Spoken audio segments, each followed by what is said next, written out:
We are in a maximum security prison where the most dangerous criminals in the entire country reside. They are all men, and the guards keeping them in line are muscular and stubborn, except for Eva, who has just been transferred to this facility. In just weeks, she has established an almost friendly relationship with many inmates. She's the one who wakes them up, shows them the coffee maker, and helps those who want to improve, supporting them with their tasks. Some have anger issues, a problem that has been solved by giving guided meditations in the afternoons. Basically, she's a guardian angel for all the inmates who like her and defend her when someone refuses to obey. Eva has turned her work in the prison into something more. Every day, she advances a little more in the rehabilitation of these men who want to be part of society again. One morning, a new group of inmates arrives at the prison. However, Eva's eyes settle on one in particular. His name is Mikkel, and for some reason, he captures all of Eva's attention. The following hours, as soon as the boy goes through inspection, he checks the database and confirms his name. Additionally, pay close attention to the recordings of his search for details about his tattoos. During lunch, Eva's friendly face has disappeared, and her colleagues realize that something is wrong. One offers to cover her so she can enjoy the weekend, but she refuses and asks for a double shift. Then, when Mikkel is being transferred to the maximum security wing, where everyone is a ruthless killer, she follows him, but reaches a point where her authority ends. The next morning, she goes to Olaf, the warden, to request a transfer to the maximum security block. She feels ready for more responsibility, and Olaf agrees. Eva has been one of the best in many years. Although she is kind, she has a strong temperament, so that same day, she meets Romy, the leader of the guards in that part of the prison. The first thing Romy teaches her is to take off her earrings. These men will rip half of her ear off as soon as they get the chance. During her first shift, Eva serves breakfast to everyone, including Mikkel, who has a piercing gaze that makes her nervous. In the afternoon, Eva gives cigarettes to some of them and then keeps a watchful eye on Mikkel. We don't know what draws her to him, but from her look, we know it's not carnal. Once night falls, Eva waits for everyone to leave and then approaches Mikkel's cell. But Romy discovers her and drags her to his office. While scolding her for being alone in that area, Eva explains that she heard a strange noise. She just wanted to peek to see if everything was okay, but Romy doesn't care about that. The cell she was checking belongs to Mikkel Pushkin, one of the most dangerous criminals they've had. He was transferred here because he slit his last cellmate's throat. He could have easily killed her through the door hole if he hadn't stopped her. Romy shows her the file of the boy Mikkel murdered. He was just a kid who didn't deserve it. Then he withdraws and tells Eva that this part of the prison is not like the other. She must stay alert all the time. As soon as Romy leaves, Eva looks at the photo in the file and starts to cry. It's her son, the murdered boy. Now we know why she's so obsessed with Mikkel. It's a mission of revenge that she's carrying out. In the following days, Eva abuses her power a bit and denies Mikkel his daily cigarettes. But when the inmate asks for permission to go to the bathroom, she turns off the intercom and leaves him waiting for hours. When the guards notice a nauseating smell coming from his cell, they prepare the transfer, and as soon as they open the door, Mikkel throws a pile of his feces at Eva's face. To make Eva feel better, her colleagues take Mikkel to the showers and hand him a high-pressure hose to bathe him. The stream is so powerful that it hurts Mikkel, and she enjoys every second that her son's killer suffers. A few days later, Eva checks the visitation schedule and finds out that Mikkel's mother will come in 2 days. So she uses the excrement incident to try to get Romy to cancel his privileges. But he tells her that Mikkel has already been reprimanded. Visits are very important. They keep the violent ones calm, so he denies her request. That afternoon, Eva is sent to monitor the cameras. However, her eyes are only on Mikkel, and she orders a search for the inmate. Although her partner doesn't find anything, she becomes defensive and says she saw something through the cameras, so she asks him to leave. Meanwhile, she conducts a cavity search. Mikkel demands a male officer conduct the search, but Eva reminds him of what he did to her, and if he doesn't cooperate, she'll cancel his mother's visit.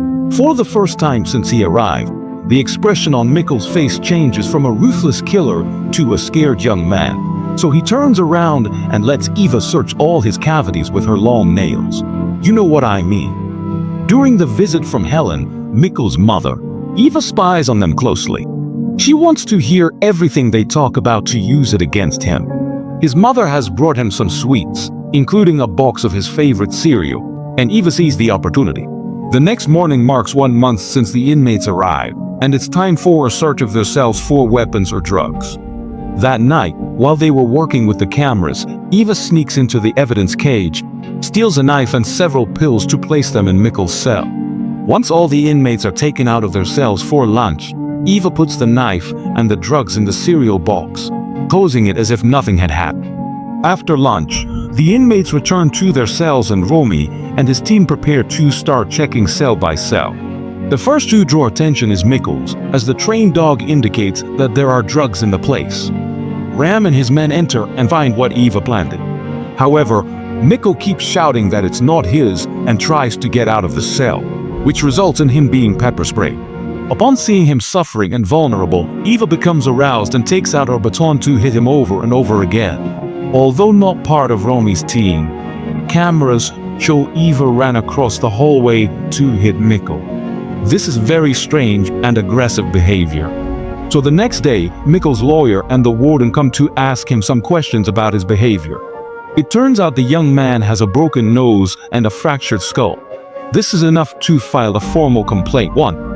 Lawsuit against Eva for excessive use of force. Romy sides with Eva and talks to them about the incident with the excrement, and the warden manages to convince the lawyer not to press charges. That afternoon, Eva goes to the infirmary to see Mikkel.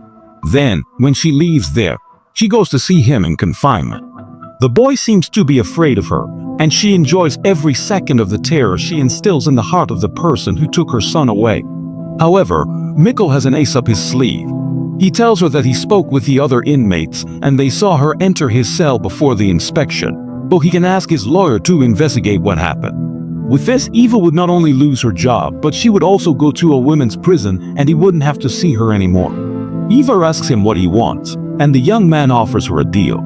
He has asked his lawyer to have him transferred to the minimum security part of the prison, where Eva used to work with the inmates and help them improve, and since Mikkel has the power to sue, it is very likely that he will get it. Additionally, he wants to join Eva's meditation classes and support sessions, seeking to learn beyond fighting. Meanwhile, something terrible happens.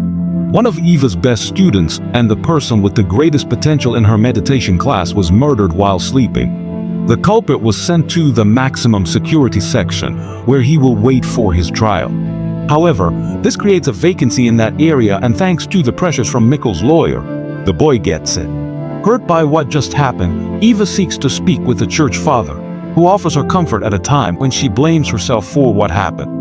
Then Mikkel, who is abusing his power, pushes Eva to the limit, so she decides to step back from her revenge and requests to return to her old position. But she doesn't want to be in the day unit. She has grown fond of the camera position and would like that to be her role from now on. The council is confused. Eva has always liked interacting with minimum security inmates. They like and respect her. There hadn't been a problem in that area in all her years working there. In fact, they need her back. All the minimum security inmates are a bit restless and would like to be able to resume their activities. However, just the thought of having to spend time with Mikkel and give him therapy and math lessons makes him sick. So he offers to do him one last favor, then he will forget what he knows about her. Eva gets him a 6-hour pass under supervision so Mikkel could go out into the world and see his mother outside the bars. During his outing, Eva is in charge of supervising him. The boy asks to go to his house, where his mother has prepared his favorite cake, but Helen invites Eva to sit down, and this displeases Mikkel, who gets angry and smears the cake on his mother's face. While they argue, Eva realizes that she and her son used to argue in the same way, with the same words and frustration every day. Mikkel leaves the house and Eva follows him, leaving Helen with her face full of cake and crying outside. She tells him that she used to have a son who yelled at her the same way he yelled at his mother. His name was Simon, but now he's gone. Mikkel remains silent for a few seconds and then finally realizes the truth. So he runs away, believing that Eva plans to kill him. She chases him through the forest and finds him lying in a ditch after tripping over a branch. Many ideas run through Eva's mind. She could shoot him in the back and say she did it while Mikkel was running. Instead, he decides to press his head and tries to suffocate him against the ground, but finally looks up at the sky and regrets it. His partner appears and they return Mikkel to the prison, who has lost all privileges and will not be able to ask for anything else. During her sentence, Eva receives the news from Romy that her request for the camera position has been approved, and she quietly withdraws while we see Mikkel meet his new cellmate, Simon's corpse, who now that he knows the truth, cannot stop seeing him and ends up being tormented by him. And that's how this great movie ends. Subscribe, turn on notifications, and thanks for